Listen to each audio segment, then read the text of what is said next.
नमस्ते दोस्तों। सुरमई काशी में एक बार फिर से आपका बहुत-बहुत स्वागत है। आज एक बार फिर से हमारे साथ हैं वरिष्ठ पत्रकार और साहित्यकार श्री विश्वनाथ गोकर्ण जी। आपका बहुत-बहुत स्वागत है। नमस्कार। सावन का महीना चल रहा है। जी। से आज बनारस, सावन और हरियाली की बातें होंगी। और सबसे मेन जो मैं आज सोच के आई हूँ, जी। सावन के महीने में काशी को लेकर अगर आप कुछ बताना चाहें कि सावन के महीने में काशी का क्या रंग रूप होता है, क्या कुछ ऐसा होता है जो लोग खींचे चले आते हैं। महादेव तो हर जगह है पूरी दुनिया में, लेकिन क्या कुछ है ऐसा जो यहीं खींचे चले आते हैं लोग। सावन में काशी में ऐसा क्या कुछ खास होता है? जगदीश्वरी जी, जैसे आपने कहा कि काशी सावन, वस्तुतः सावन है क्या, पहले इससे बात हम करें। जी। और सावन के महीने में काशी ही आकर्षण का क्यों केंद्र रहता है, ये भी एक बात है। और दूसरा जो आपने कहा कि सारनाथ, जहाँ मैं रहता हूँ, इस काशी में भी सारनाथ का एक अलग महत्व है, खास करके सावन के महीने में। जी। तो सावन, सारनाथ, काशी और सनातन जो हमारा जो धर्म है, वो एक बिल्कुल एक दूसरे के साथ ऐसे गुथा हुआ जैसे कोई मोती में जो माला पिरोई जाए, मोती की माला पिरो दी जाए, उस तरह से सब एक दूसरे के साथ गुथे हुए हैं। देखिए, सावन है क्या? दरअसल सावन जो है सनातन का, जो हिंदू पंचांग जिसको कहते हैं, मैं इसको हिंदू की बजाय सनातन पंचांग कहता हूँ। सनातन पंचांग का 5वां महीना है। तो चैत, बैसाख, ज्येष्ठ, आषाढ़, सावन। तो ये जो सावन का महीना है वो बड़ा अद्भुत महीना है। इसमें वर्षा ऋतु का जो है आरंभ होता है, या उसने ये कहे कि वर्षा ऋतु के पीक पे सावन पड़ता है।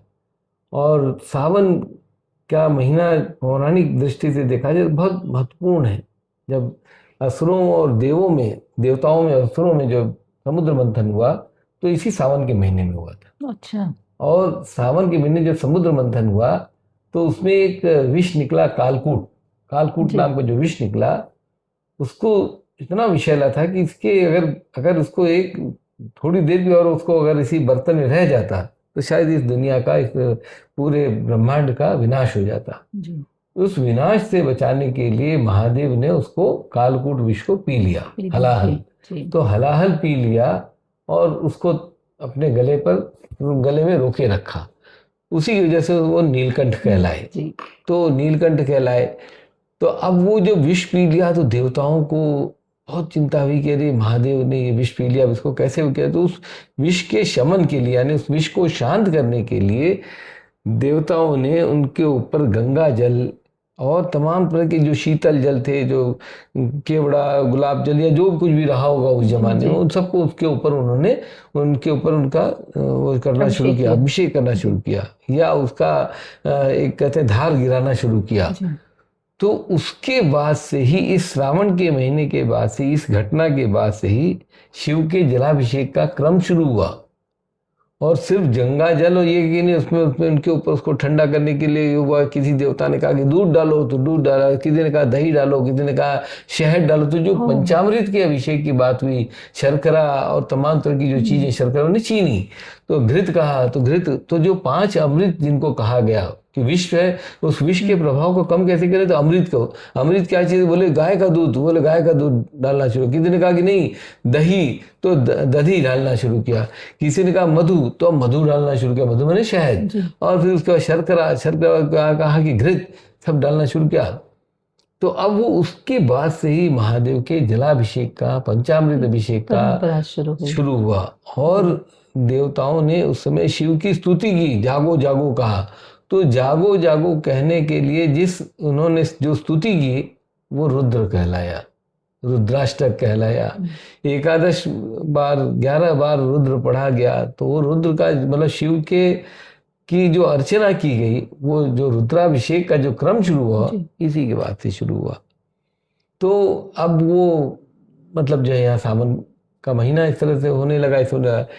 एक सावन को लेकर एक मत विभाजन है कि उत्तर और दक्षिण के भारत के बीच में है कि मैं आता हूँ आपके टॉपिक पर, जो काशी वाले बात पर, कि काशी में ही क्यों खींचा चला आता है। तो जब मत विभाजन ये हुआ कि जो यहाँ पर 15 दिन पहले शुरू हो जाता है सावन, और दक्षिण भारत में, दक्षिण पश्चिम भारत में, पश्चिम भारत से उस तरफ जो है सारा दक्षिण भारत तक सारे राज्यों में वो 15 दिन बाद शुरू होता है।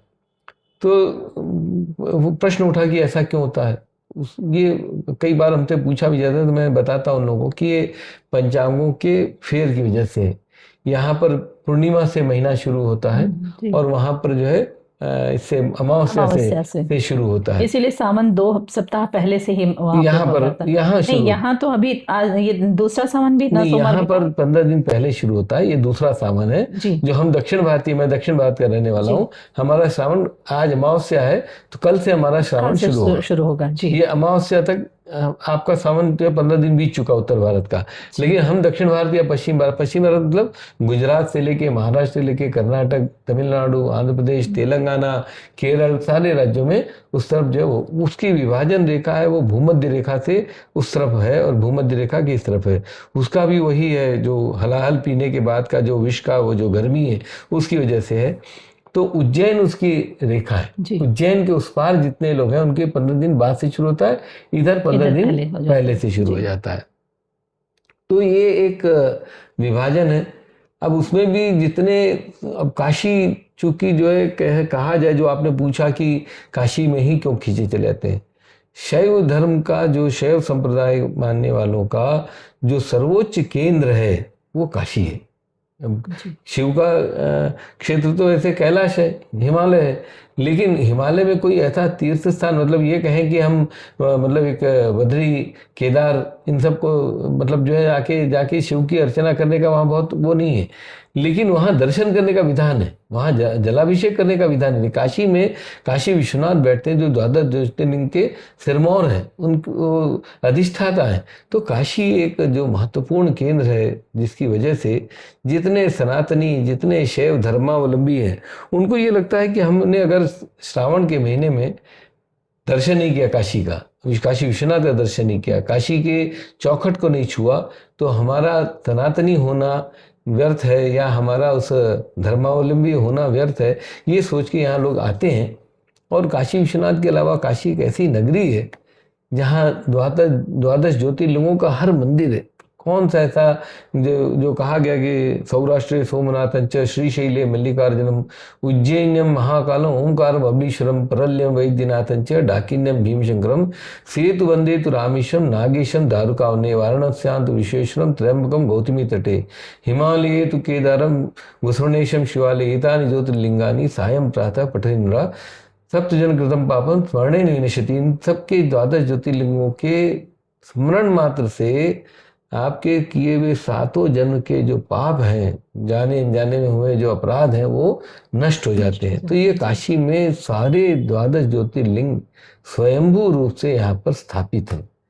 वो इसलिए स्थापित हैं कि जब काशी में काशी विश्वनाथ आए, काशी जब महादेव आए और यहाँ आके स्थापित हुए काशी विश्वनाथ के रूप में, तो जितने भी शंकर के स्वरूप थे, शिव के जितने स्वरूप थे, वो सब काशी आए और यहाँ पर वो सब स्थापित हुए।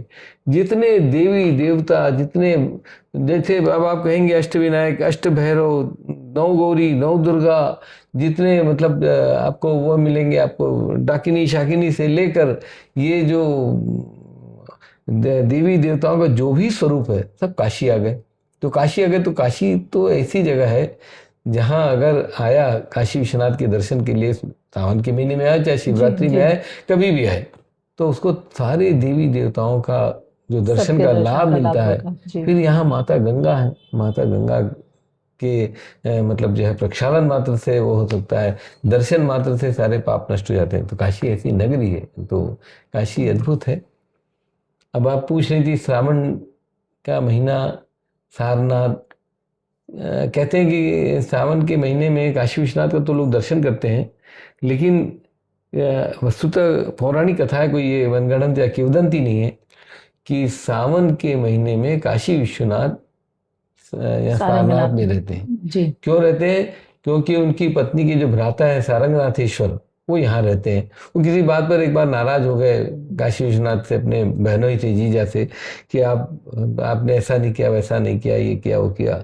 तो उन्होंने कहा कि अच्छा भाई, अब तुम नाराज हो तो मैं पूरे इसके साथ आज ये कह रहा हूँ, माता पार्वती के सामने उन्होंने बात कही कि अगली जो श्रावण मास जब आएगा तो मैं अब हमेशा तुम्हारे पास सारंगनाथ में आके रहूंगा। सारनाथ में जो है, तो सारंगनाथ में अनादिकाल से आप ये जो सारंगनाथेश्वर महादेव हैं यहाँ बैठते हैं, दो शिवलिंग है, एक वो बाबा विश्वनाथ है और एक ही अर्घे में ये विश्व का अकेला, मतलब इस ब्रह्मांड का अकेला ऐसा मंदिर है जहाँ एक ही अर्घे में दो शिवलिंग है। एक भगवान काशी विश्वनाथ का है और एक सारंगनाथेश्वर का है। वो एक अपनापन दिखाने के लिए उन्होंने कहा कि लो मैं तुम्हारे साथ इसी अर्घे में स्थापित हो गया, तो इसके साथ वहाँ पर हुआ। तो अनादिकाल से ये है। और इस सारनाथ में एक अलग तरह की हरियाली है और एक अलग तरह का आकर्षण है यहाँ। ये पूछना है, जब महादेव यहाँ सारंगनाथ में आकर रहते हैं 1 महीने जी, फिर विश्वनाथ जी की इस समय पूजा अर्चना कैसे, क्यों? देखिए ये बड़ा ऐसा सवाल क्या आप जो आस्था भक्ति या जो कहते हैं उर्दू में एक शब्द है अकीदा, अकीदा मतलब श्रद्धा जी। उस श्रद्धा में तर्क नहीं होता। तर्क किया जहां आपने तो वहां उन्होंने कहा कि मैं अब भगवान तो यत्र तत्र सर्वत्र हैं। भगवान श्री कृष्ण ने भी उसने कहा था, गीता में दिया हुआ श्लोक है कि मैं अर्जुन को उपदेश देते उन्होंने कहा कि मैं हर जगह विराजमान हूँ। ये मत सोचो कि मैं यहाँ दिख रहा हूँ तो वहाँ नहीं हूँ, वहाँ दिख रहा हूँ तो यहाँ नहीं हूँ। मैं यत्र तत्र सर्वत्र विराजता हूँ और हर जगह रहता हूँ। तो महादेव हैं वो यहाँ भी हैं, केदारेश्वर में भी हैं, कैलाश में भी हैं, पूना के पास भीमा शंकर में भी हैं। वो जो सौराष्ट्र सोमनाथ जो बताया मैंने, तो सौराष्ट्र के सोमनाथ से लेके हर जगह हैं। इसीलिए अब आप उनको देवता है ना, वो भगवान है वो। अगर हम इनको इस तरह से पूजित करते हैं तो हमें इस तरह का तर्क आना ही नहीं चाहिए मन में, क्योंकि मेरा ये मानना है कि आस्था और नास्था के बीच एक बहुत पतली सी वो है, फर्क है मतलब। तो वो जरा से सवाल उठते ही उसमें जरा से कहीं वो खारिज हो जाता है। आस्था जो है ऐसा नहीं होना चाहिए। ईश्वर अगर हमने माना है तो ये मानना चाहिए कि कण कण में शंकर हम कहते हैं, तो वैसे ही जो है वो यहाँ भी है वहाँ भी है, सर्वत्र है। और काशी जो मैंने बताया कि उसकी वजह से मतलब हर जगह आदमी जाता है तो दर्शन करने के लिए, तो काशी की एक अलग तरह की महिमा, एक अलग तरह का वो है स्थान है सनातन में जो है। आप कुछ पूछ रही थी। और यहाँ कांवरिया आते हैं बाहर से, तो वो कहाँ से जल लेके आते हैं शिव जी को चढ़ाने के लिए? देखिए जो जल जो है गंगा का होना चाहिए, ऐसा कहा गया। अगर गंगा जहाँ नहीं है, दक्षिण भारत में गंगा जल नहीं है, तो पवित्र जल होना चाहिए। पवित्र जल क्या होता है? कूप का, कूप है कुआं, कुएं का जल सर्वत्र वो सोता से निकलता रहता, कोई जूठा नहीं होता, कोई खराब नहीं होता। तो वो पानी खींचना है, खींच के उसको भगवान जी पर चढ़ाना है, जलाभिषेक करना है। तो ये जो कांवरिये हैं अलग अलग जगहों पे अलग जगह का लेके जाते हैं। जैसे हरिद्वार में जो लोग होते हैं वो कांवरिये वहाँ हरिद्वार से गंगा जल लेके चलते हैं। पश्चिम भारत में जितने पश्चिमी उत्तर प्रदेश की जो कांवरिये हैं वो सारे के सारे लोग हरिद्वार ऋषिकेश से गंगा उठाते हैं। काशी में जो लोग हैं वो काशी किसी भी घाट से उठाते हैं, काशी किसी भी गंगा तट से गंगा जल लेते हैं। चूँकि दशाश्वमेध उनको एक इजी वो पड़ता है, सामान्य इसके तहत वाहन जहाँ के उतरते हैं वहाँ से पैदल जाना आसान होता है, तो इसके तहत दशाश्वमेध चले जाते हैं। और वहाँ उनके मन में एक वो भी है कि, और ये सत्य भी है, कोई इसमें वो नहीं है, कि वहाँ पर ब्रह्मा जी ने जो है 10 अश्व का जो है मेध यज्ञ किया था, 10 घोड़ों की बलि दी थी और अश्वमेध यज्ञ किया था। इस दृष्टि से अश्वमेध यज्ञ की वजह से दशाश्वमेध माना गया। लेकिन 5 नदियों का जो संगम है जो काशी में पंचगंगा घाट, उससे उत्तम कोई जगह नहीं है जहाँ गंगा यमुना सरस्वती तो प्रयाग से ही, किरणा धूत पापा वहीं से निकली हुई नदियां हैं। तो वो जो 5 नदियों के संगम का जो जल है वहाँ का जल सर्वोच्च या सबसे पवित्र कह सकता हूँ कि उसका जल ले जाया जाना चाहिए। लेकिन वहाँ पर कांवरियों की संख्या कम है। क्यों? क्योंकि अब वहाँ गलियों से होके जाना है। घाट की सीढ़ी एकदम खड़ी हुई सीढ़ी है, उस पर चढ़ना उतरना बहुत मुश्किल होता है। क्योंकि ये जो कांवरिये होते हैं बड़ा कष्ट करके आते हैं, दूर दूर से पैदल आते हैं, वहाँ स्नान करेंगे, फिर उतना चढ़ना उतरना उनके लिए बहुत मुश्किल होता है। तो जाहिर सी बात है कि उन जहाँ पर सुगम होता है वहाँ जाते हैं, वहाँ से जल लिया तो राजघाट वगैरह से लेते हैं जल। लेकिन जो पंचगंगा है वो मेरा मानना, पंचगंगा घाट की तो बड़े वो है कि वहाँ पर आज भी प्रयागराज जो है वहाँ गंगा स्नान करने के लिए आते हैं। आपको शायद एक दफ़ा ये कथा मैंने कभी बताई या नहीं बताई। एक बार तीर्थराज प्रयाग जो है, प्रयाग को तीर्थराज कहा गया। वहाँ कुंभ लगता है, काशी में कुंभ नहीं लगता, प्रयाग में कुंभ लगता है। तो तीर्थराज प्रयाग ने जाके ब्रह्मा जी से पूछा कि महाराज आपने मेरे मत्थे मर दिया सारे लोगों के पाप। इस ब्रह्मांड में जो रहने वाले लोग हैं, जो तरह तरह के पाप कर्म करते हैं, सब अपने आके हमारा पाप धो जाते हैं, अपना पाप धो जाते हैं हमारे में संगम में। तो उसमें नैतिक स्नान करने वाले भी होते हैं, उसमें कुंभ अर्ध कुंभ से लेके तमाम जो तिथि पर्व वाले स्नानार्थी भी आते हैं, सब अपने पाप धो जाते हैं। मैं इन पापों को कहाँ ले जाके धोऊं, अपनी पापों की गठरी मैं कहाँ धोऊं। तो ब्रह्मा जी भी 2 मिनट के चुप रहे, मुस्कुराए, बोले काशी जाओ। काशी में? तो बोले काशी में कहाँ जाए? तो बोले काशी में पंचगंगा घाट एक ऐसी जगह है जहाँ पवित्र 5 नदियाँ मिलती हैं, गंगा यमुना सरस्वती यहाँ से गई, और वहाँ किरणा और धूतपापा मिलती हैं। उन 5 नदियों के संगम में तुम अगर स्नान करोगे हे प्रयागराज, तो तुम्हारे सारे पाप धुल जाएंगे। तुमने जितने भी लोगों के पाप लिए अपने मत्थे बड़े हैं, वो सब धुल जाएंगे। कहते हैं कि ब्रह्मा जी की इसके बाद से बात के बाद से हर रोज ब्रह्म मुहूर्त में सुबह 4 बजे प्रयागराज पंचगंगा घाट पर आके स्नान करते हैं। ब्रह्म मुहूर्त में आके स्नान करते हैं। बड़ी महिमा है। हाँ, इतनी बड़ी महिमा है। और दिक्कत यह है कि वहां पर स्नानार्थी कम है, मतलब मोहल्ले के लोगों के अलावा उस इलाके के लोग, काशी के लोग जो नैतिक स्नानार्थी है, जो उस मोहल्ले के ऊपर के लोग रहने वाले स्नान करके चले गए। लेकिन अगर हम कहें कि कोई कहीं से आ रहा, कोई कहीं से आ रहा, दक्षिण भारतीय आते हैं कुछ थोड़े बहुत, उसके अलावा जानकारी होगी वो आते हैं, क्योंकि उनके मठ है वहाँ पे बहुत सारे के जो है मतावलंबी जितने हैं वो सब, तो वहाँ पे आके स्नान करते हैं। तो एक अलग तरह का पवित्र स्थान है वो पंचगंगा घाट। वहाँ पर कौन सा शिव जी का कौन सा सबसे प्रसिद्ध मंदिर जो प्राचीन है? तो बहुत सारे मंदिर, आत्मावीरेश्वर जी या कोई नहीं? आत्मावीरेश्वर तो पड़ता है सिंधिया घाट के पास ऊपर की तरफ।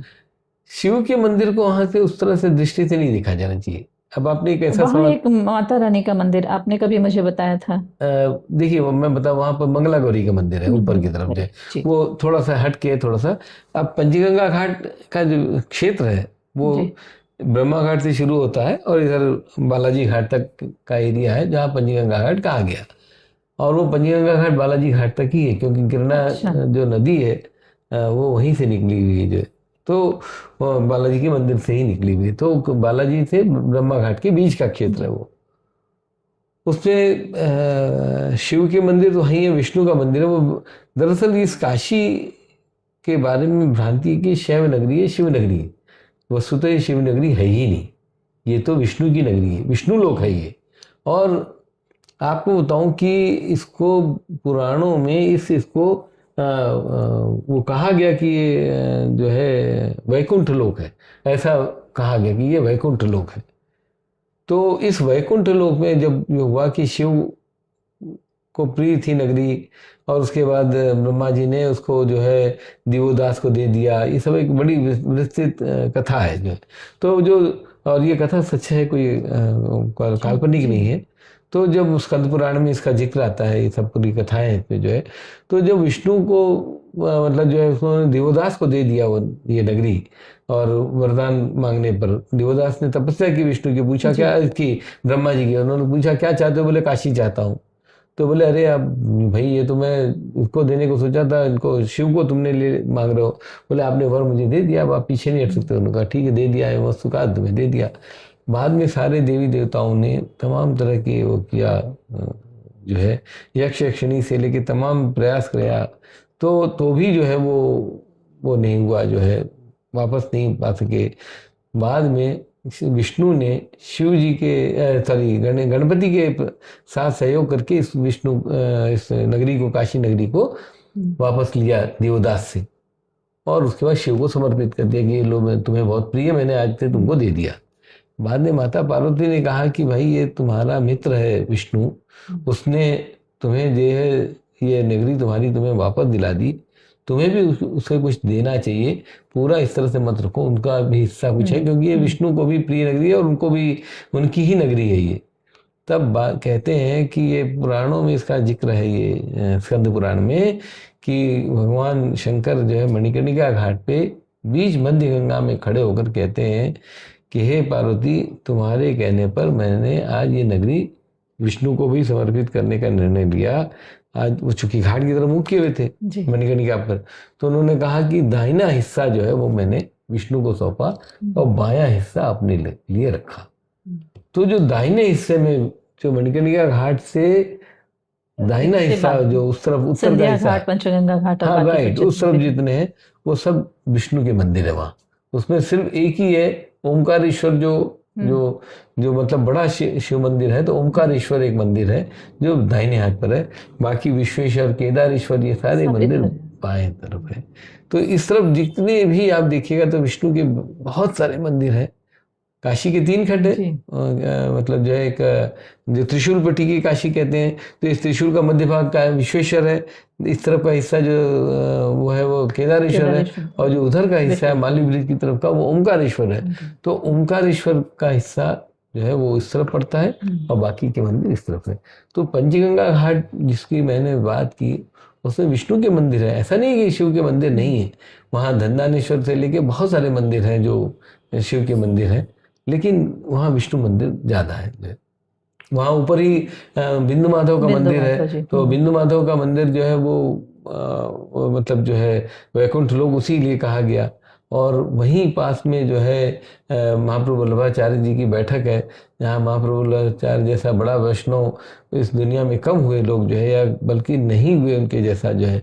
तो महाप्रभु वल्लभाचार्य की लग्न की बैठक, मतलब उनकी शादी, उनका विवाह जो है वहीं हुआ था। उन्होंने देश भर में 84 बैठकों की स्थापना की। उन 84 बैठकों में से 4 बैठक काशी में, एक जतनबर पर है, एक वो जो पंचगंगा घाट पर है, एक हनुमान घाट में है, और एक चुनार में। चुनार उस वक्त काशी में हुआ करता था। तो ये जो 4 बैठक हैं, उनमें चारों बैठकों में महाप्रभु वल्लभाचार्य ने बड़े बड़े कृतियाँ की, बड़ी बड़ी रचनाएं रची। तो काशी ऐसी अद्भुत नगरी है, और उसमें सावन क्या 12 महीने यहाँ लोग खींचे चले आते हैं। और मेरा ये मानना है कि कोई ऐसा संत, कोई ऐसा संप्रदाय, कोई ऐसे धर्मावलंबी नहीं रहा जो काशी न आया हो, या यहाँ के उसने कुछ अर्जन न किया हो, मतलब आशीर्वाद न ग्रहण किया हो। और ये कोई सनातन ही नहीं, मैं इससे इस्लाम से लेकर सब धर्मों में मैंने देखा कि यहाँ काशी आए हैं लोग। जो काशी या काशी के आसपास में और कौन से प्रसिद्ध प्राचीन शिव मंदिर हैं जहाँ सावन में लोग दर्शन करने आते हैं, या जिनको जानकारी नहीं है लोगों को? जी देखिए, काशी में इवन मैं आपको बताऊं, प्रयाग से लोग आते हैं, प्रयागराज में संगम का जल लेके आते हैं।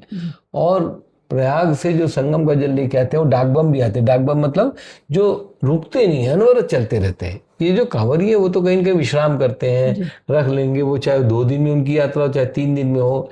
उनमें यह है कि सावन मास में उन्हें जल चढ़ाना है, तो ये तो होते ही है।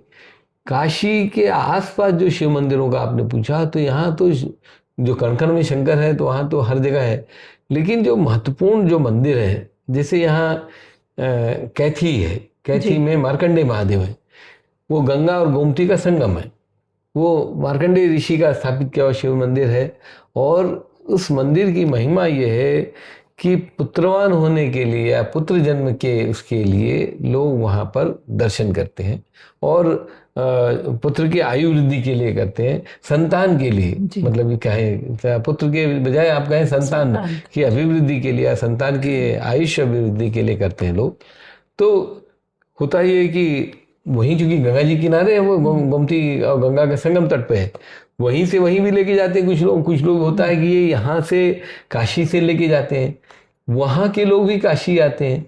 इसके अलावा काशी के एक और छोर पर एक और मंदिर रामेश्वर, कहते हैं कि रामेश्वर की स्थापना कैसे हुई, भगवान श्री राम का स्थापित किया हुआ मंदिर है। रावण वध के बाद जब ये काशी आए भगवान प्रभु श्री राम अपने भाइयों के साथ, तो यहाँ उन्हें जलाभिषेक करने से रोक दिया गया, उन्हें विश्वनाथ के दर्शन से रोक दिया गया। तो ब्राह्मणों ने यहाँ समय कहा कि नहीं, ये तो ब्राह्मण का वध करके आया है, एक ठीक क्षत्रिय राजा है, लेकिन ये मर्यादा पुरुषोत्तम सब ठीक है, लेकिन इसको हम अपने यहाँ काशी में इसको अभिषेक करने नहीं देंगे, इनका कोई पूजा पाठ हम नहीं कराएंगे।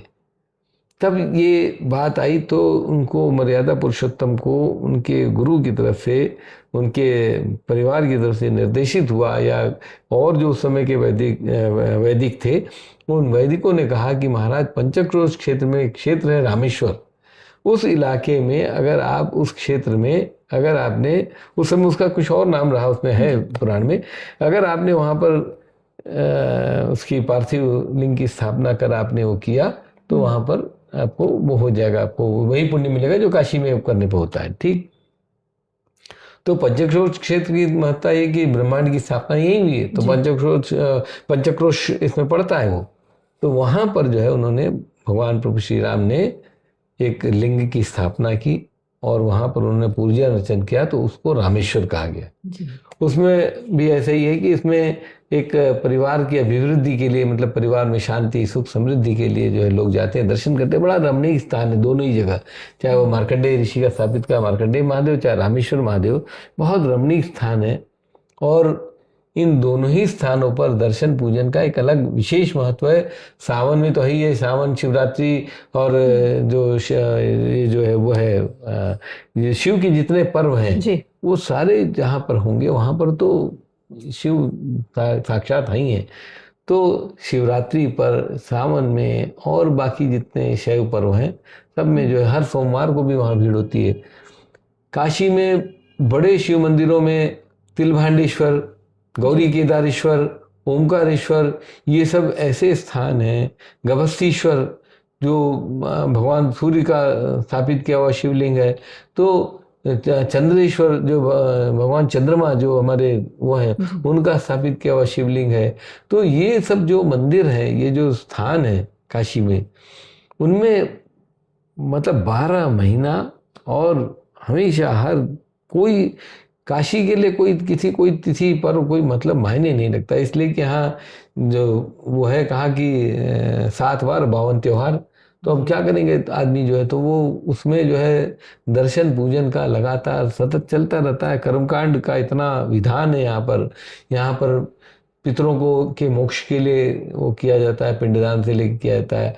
उन सब की वजह जो है, जो जितने कर्मकांड हैं, चाहे वो संतान की प्राप्ति के लिए किया जाता हो, चाहे संतान पितरों के मोक्ष के लिए किया जाता हो, वो दोनों ही मतलब मोक्ष। देखिए कैसा अद्भुत वो है कि एक तरफ जीवन है, एक तरफ मोक्ष की बात हो रही है। यहाँ अवतरण के लिए कि बच्चा हो, इसके लिए, वहाँ पितरों को मोक्ष मिले इसके लिए। तो जहाँ जिस नगरी में जिस नगरी का मतलब ये है तो मोक्ष नगरी, लेकिन इस मोक्ष नगरी का जीवन दर्शन ही यही हो कि जहाँ पर जो है सारे कर्मकांड सब तरह से किए जाते हो, तो उसमें शैव क्यों न खींचे चले आए और क्यों न यहाँ पर वो चले आए। जो है ये एक ऐसा है जहाँ हर शख्स में शिव का दर्शन होता है। और ये यहाँ पर जब मृत्यु पाने के बाद मनुष्य का जब शव लेके जब चलता है आदमी, तो वो भी जो राम नाम सत्य करते हुए टिकटी पर लेके जाता है, तो हर आदमी उसको देख के हाथ जोड़ता है। क्यों करता है? प्रणाम क्यों करता है? इसलिए करता है कि वो उसको शिव मान के उसका वो करता है। खुद शिव का कहा हुआ है, शिव पुराण में इस बात का जिक्र है। उन्होंने माता पार्वती से कहा था, उन्होंने पूछा था कि तुम्हें ये नगरी इतनी प्रिय क्यों है? तो बोले मैं इसलिए मुझे यहाँ प्रिय है कि मैं यहाँ हर मनुष्य में, चाहे वो जिंदा है चाहे मुर्दा है, उसमें अपना अक्स देखता हूँ। तो उसने कहा कि मैं उसमें इसमें अपनी परछाई देखता हूँ। जो चाहे जीवित मनुष्य है, चाहे वो मृत्यु के बाद शव हो गया हो, तो यहाँ जहाँ शव ही शिव है और जहाँ शिव शव है, तो वहाँ उससे अद्भुत नगरी कोई हो नहीं सकती। तो काशी की जितनी महिमा की जाए, जितनी महिमा गाई जाए, वो कम है। और श्रावण क्या, यहाँ तो 12 महीने जो है शिवमय है काशी। तो इसलिए नहीं सावन में खींचा चलाता है, 12 महीने खींचा चलाता है। और अब तो ये एक अलग तरह की मतलब जो एक सुविधा हो गया है। हाँ, इतनी सुविधा हो गई है। ट्रेनों से पहले कष्टप्रद था, बैलगाड़ी से पैदल आता, फिर बैलगाड़ी, घोड़ा गाड़ी, सब होते होते ट्रेनें चली। अब ट्रेन जहाज तमाम चल रहे हैं। तो इसके बाद काशी है। तो यहाँ जीवन पाना, यहाँ कि आबो हवा में सांस लेना, न जाने कितने कितने पूर्व जन्मों का पुण्य है, वो हमारे ही नहीं, हमारे पूर्वजों के पुण्य जन्म का पुण्य बिल्कुल है, बिल्कुल, जिसकी वजह से हम काशी में हैं। हमें सौभाग्य ये मिला है कि हम जी, यहाँ ये हैं। है काशी जी। काशी में बैठकर काशी में बातें करने का जी सौभाग्य। जी फिर से आपसे बातें होंगी जी काशी के विषय में, किसी जी और विषय में। जी। और तब तक के लिए नमस्ते, धन्यवाद।